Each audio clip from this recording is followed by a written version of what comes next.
For today's headlines, Rody-BBM talk confirmed. No lowering guard versus COVID. Andanar says we're foot soldiers. Booster vaccines near expiry. Central Luzon fishermen get fuel discount. Three-pronged approach to NCR traffic scene. Eala exits Miami Open. Zelensky pleads for Ukraine's survival. Good morning, I am Venice Bautista and this is Tribune News on Q. Today is March 25, 2022, and these are the latest news of this Friday morning. President Rodrigo Duterte has given former senator and presidential race frontrunner Bongbong Marcos Jr. insights on how to be the nation's captain charting a ship through perilous waters, the palace confirmed Thursday. The recent talk between Mr. Duterte and Bongbong was first revealed by the president's daughter, Davao City Mayor Sara Duterte Carpio, BBM's vice presidential running mate in the Unity Party. Bongbong and Sara have been leading the survey since January with double-digit spreads to boot. Palace spokesperson Secretary Martin Andanar said in a statement Thursday that was a cordial and productive meeting where the president shared his experiences and insights as an outgoing chief executive with a presidential aspirant. Senator Bongo, former aide and trusted confidant of the president, was present at the meeting held over the weekend. He said the conversation between the two lasted for a while. And now, Malacanang is urging the public to remain vigilant against the risk of the coronavirus disease 2019 spreading as the campaign period for the candidates vying for a local post starts today. Presidential spokesperson Secretary Martin Andanar called on Filipinos, particularly election candidates, to observe health protocols during political gatherings. The senior palace official assured the public that the state's COVID-19 vaccination efforts would continue during the grueling campaign period. In recent weeks, the health department has been seeing a decrease in the number of COVID-19 cases, which experts said was a clear indication of the country's improving pandemic situation. The Philippines has so far recorded 3.67 million COVID-19 cases, and authorities tallied 3,572 new infections from March 14 to 20, 13% lower than the cases recorded on the week prior, or March 7 to 13. They attributed the continuous decrease of the coronavirus infections to the country's vaccination drive. Over 65 million people have been fully inoculated in the Philippines as of last week, according to government data, but it was still far from the 90 million target. It remains unseen how local campaigning would impact the state's inoculation program, but some health officials admitted that they were anticipating a lower vaccination turnout in the coming weeks or during the campaign period for local candidates. Why did no one from President Rodrigo Duterte's cabinet emerge as his potential successor? It's because all of them had been technocrats working without spotlight to help fulfill the president's promises to the nation, according to presidential spokesperson Martin Andanar. He said that no one among us can be described as presidentiable because of all the foot soldiers, Secretary Andanar said in a recent interview with Daily Tribune Straight Talk. The palace official maintained that cabinet officials under the Duterte administration were focused on fulfilling their tasks, saying they were not fond of media attention. Such a policy allowed the president to carry on with his promises, the Presidential Communications Operations Office chief said. Of all the past members of the Duterte cabinet, only Ernesto Abella ran for president in this year's elections. A former palace spokesperson and foreign affairs undersecretary, Abella did not earn the backing of the president. Tribune News on Q will be back after these reminders.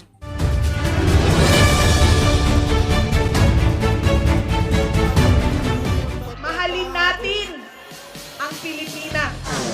Lilipad na ang agila, magtatanggol magmamahal sa ating bansa. We shall fly, soar, fight, and win! Maasa, intaisa.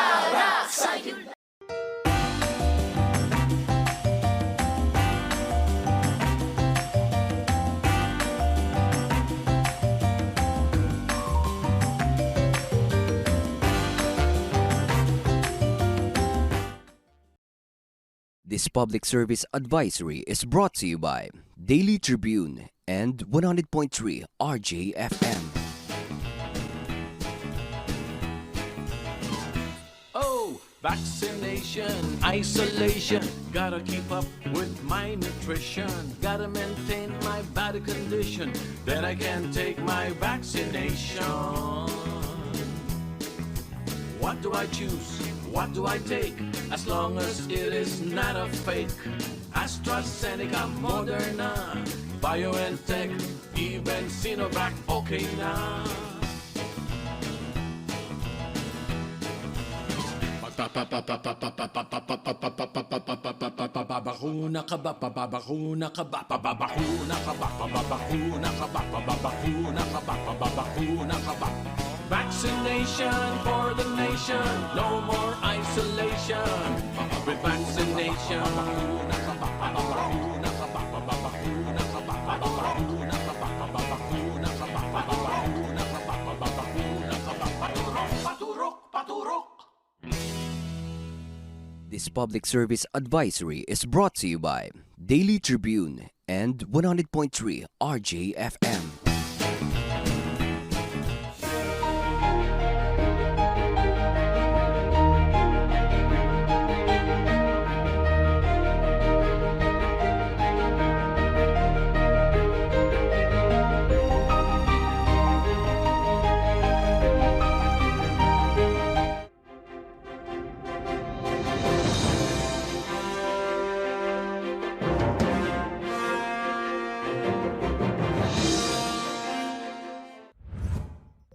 We are back on Tribune News on Q.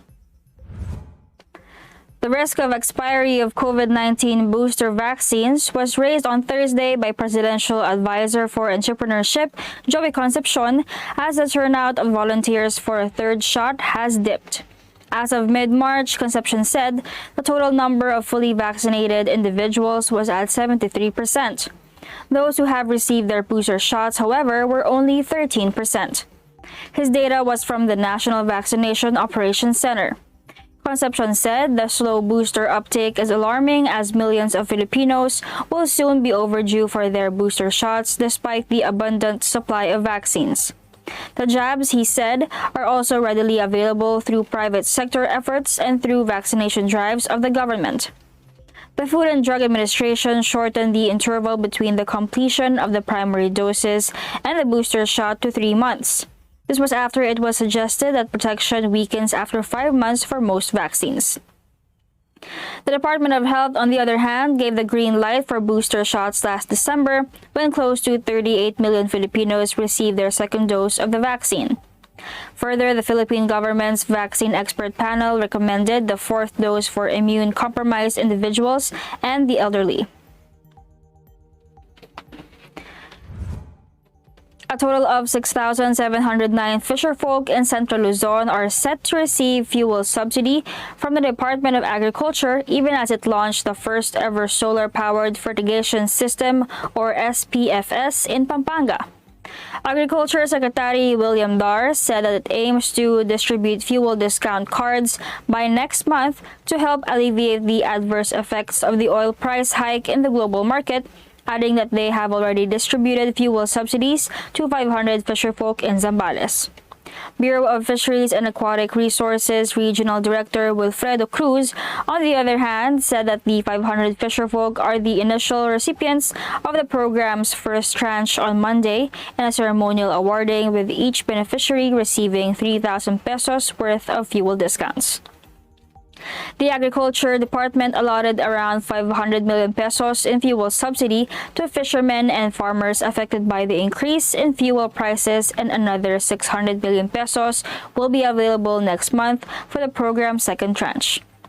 Meanwhile, the Department of Agriculture launched the SPFS in Barangay Prado, Sionco, in the town of Lubao in Pampanga.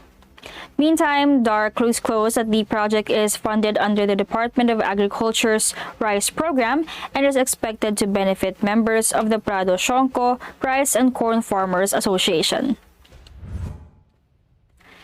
In other news, the Metropolitan Manila Development Authority or MMDA, together with multi-sectoral stakeholders, agreed on a three-pronged approach to further enhance the flow of traffic in the National Capital Region amid the East Alert Level restrictions imposed by the government. The MMDAs and the multi-sectoral stakeholders signed a pledge of commitment during the conclusion of the traffic summit and agreed for the rationalization, improvement, and enhancement of public and private transportation in NCR. The ceremonial signing of the Pledge of Commitment, led by MMDA Chairperson Attorney Romando Artez, was held on the last day of the MMDA Traffic Summit at the Novotel Manila, Quezon City on Thursday. Artez said he is thankful for the proposals laid out by the government agencies, private sectors, transport groups, transport associations, and local traffic bureaus of the 17 local government units in Metro Manila. Tribune News on Q will be back. Stay with us.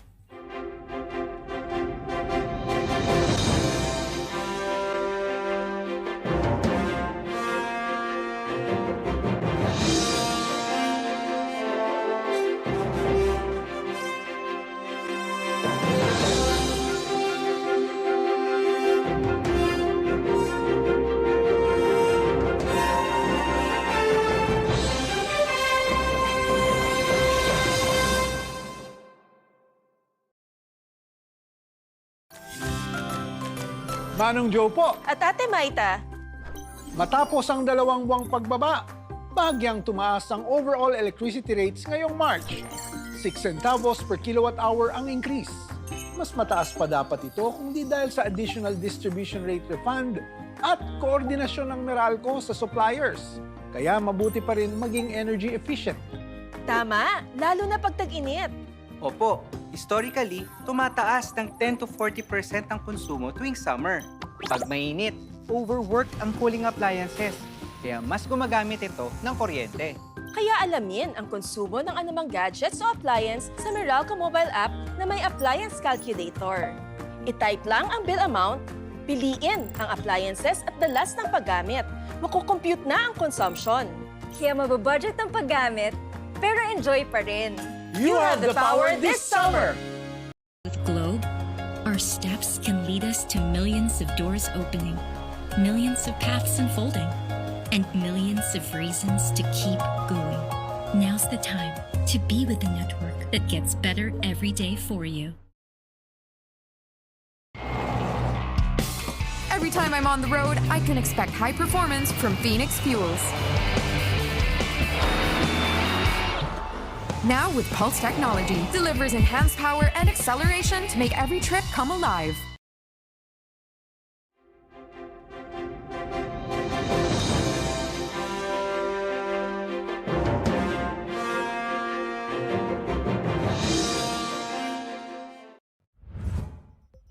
You are still watching Tribune News on Q.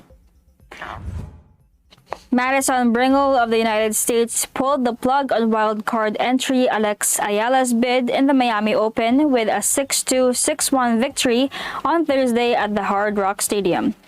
Ranked number 59, Bringle needed only an hour and 12 minutes to send Eala, taking part in the Net Fest for only the second time, crashing out early. Last time Eala competed in the event, the Rafael Nadal Academy scholar was beaten by Victoria Kuzmova, Slovakia 4-6, 6-2, 6-2 in the first round of qualifying in the 2019 edition. Bringle, 31, immediately pounced on the young Eala as she took an early 2-0 lead in the first set. While the third game saw the two-time Grand Slam winner tie the third game at 30-all, the 16-year-old, the youngest bet in the event, unfortunately followed up with the back-to-back errors to sink to 0-3. With her American foe already with 5-0 lead, Eala managed to steal 2 consecutive games before surrendering in the 8th game. Ukraine's president made an impassioned plea for global street protests against Russia's bloody month-old invasion and for democratic leaders gathered in Brussels for emergency summits on Thursday to send more advanced weaponry. In a late-night television address from the emptied streets of the besieged capital Kyiv, a defiant but visibly tired Volodymyr Zelensky addressed leaders of the Group of Seven, North Atlantic Treaty Organization or NATO, and the European Union in the Belgian capital, asking to deliver them the advanced fighter jets, missile defense systems, tanks, armored vehicles, and anti-ship missiles. Prime Minister Boris Johnson said late Wednesday Britain would send 6,000 missiles and 25 million euros in financial aid to Ukraine's army to help it fight Russian forces. Germany will send 2,000 additional anti-tank weapons to Ukraine to help it repel the Russian invasion, a parliamentary source told AFP on Wednesday. They also provided around 500 Strela surface-to-air missiles out from 2,700 promised. Meanwhile, Ukraine's Navy on Wednesday said it had struck a Russian naval transport vessel docked in the Azov Sea near the besieged port city of Mariupol. And that wraps up the stories this morning, but before we go, we would like to thank the following: SM Store, Arada City, Department of Tourism, MG Motors, Hina Motors, Security Bank, Empire Eastland Holdings Incorporated, and Overseas Community Affairs Council member Alan Lin of Republic of China for their continued support. Again, this is Venice Bautista on Tribune News on Q. Stay safe, stay healthy, and stay at home. Good morning. Catch the latest news on our website, tribune.net.ph. Follow us on Facebook, Twitter, and Instagram. Subscribe to our YouTube channel, Tribune Now. Download the Daily Tribune app on Apple Store for iOS and Google Play for Android to get the latest and most comprehensive news online. Daily Tribune invites you to join its Viber community, Katribu, to get updates on the hottest news on politics, business, sports, lifestyle, and entertainment. Emoticons of the Tribune mascot Tarsito are available on our community Viber.